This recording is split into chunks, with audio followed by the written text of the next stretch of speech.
جن کا ملک کے نوجوانوں کو فائدہ ہونا تھا، اور الٹا منصوبے لگانے والوں پہ کیس بن رہا ہے، ملک تباہ کرنے والے آزاد پھر رہے ہیں۔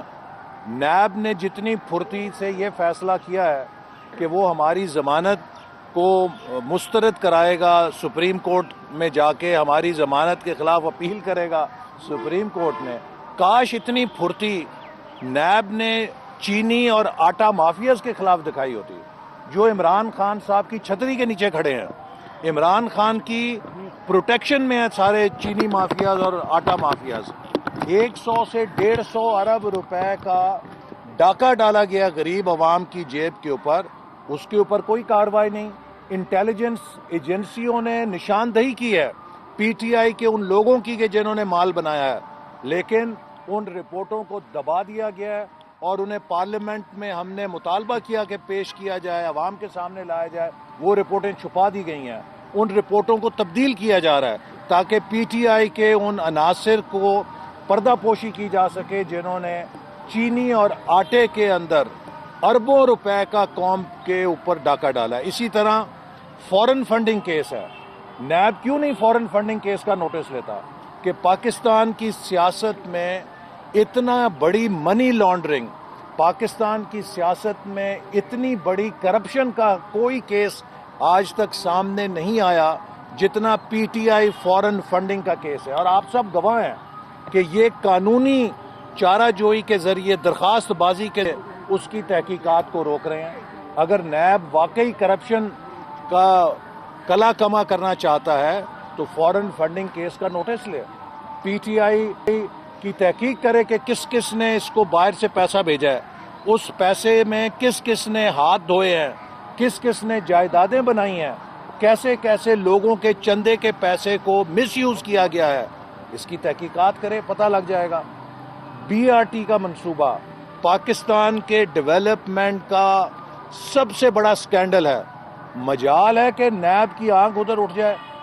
اگر سپریم کورٹ کے فیصلے کا یہ بہانہ کرتے ہیں تو انہوں نے ریویو کیوں نہیں کیا سپریم کورٹ میں کہ جناب ہمیں اس کی تحقیقات کی اجازت دی جائے، چونکہ اس میں کروڑوں اربوں روپے کی مالی بدعنوانی ہوئی ہے۔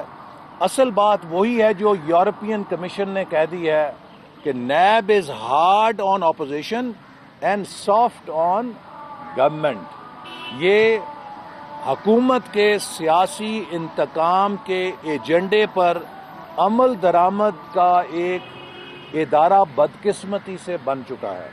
اس نے احتساب کے عمل کی ساکھ خراب کر دی ہے۔ نیب کے کیس تو بہانہ ہے، اپوزیشن کو اصل میں دبانا ہے، یہ ایجنڈا ہے جس کے اوپر یہ کھیل چل رہا ہے۔ لیکن ہم ان ہتھ کنڈوں سے نہ مروب ہوں گے، نہ ان ہتھ کنڈوں کے آگے ہتھیار پھینکیں گے۔ اس جیسے یہ 20 اور جھوٹے مقدمے بنا لیں۔ ہمیں پاکستان نے جو کچھ دیا ہے اب وہ لٹانے کا وقت ہے کہ ہم پاکستان کے عوام کے لیے، اس ملک کے مستقبل کے لیے سچ بولیں اور سچ پہ کھڑے ہوں۔ اس حکومت کی جو معاشی تباہی ہے وہ قوم کے سامنے پیش کریں۔ یہ ہمیں اس معاشی غلامی پہ لے جانا چاہتی ہے حکومت، اس ایجنڈے پر کام کر رہی ہے جس میں پاکستان کے ہاتھ اور پیر باندھ کے پھر ہم پر شرطیں آئیں گی کہ اپنا ایٹمی پروگرام فریز کرو، اپنا میزائل پروگرام فریز کرو، پھر آپ کو اکنامک بیل آؤٹ ملے گا۔ یہ اس طرف ہمیں دھکیل رہے ہیں۔ 2 سالوں میں 6% گروتھ کو 2% پہ یہ لے آئے ہیں۔ اتنی تباہی کی اس سے پہلے دنیا میں کوئی مثال نہیں ہے۔ عمران خان کا اکنامک ہٹ مین نہیں، ایک اکنامک ٹیررسٹ کے طور پہ پاکستان کی تاریخ میں نام لکھا جائے گا۔ اس نے پاکستان کے عوام کے خلاف اکنامک دہشت گردی کی ہے۔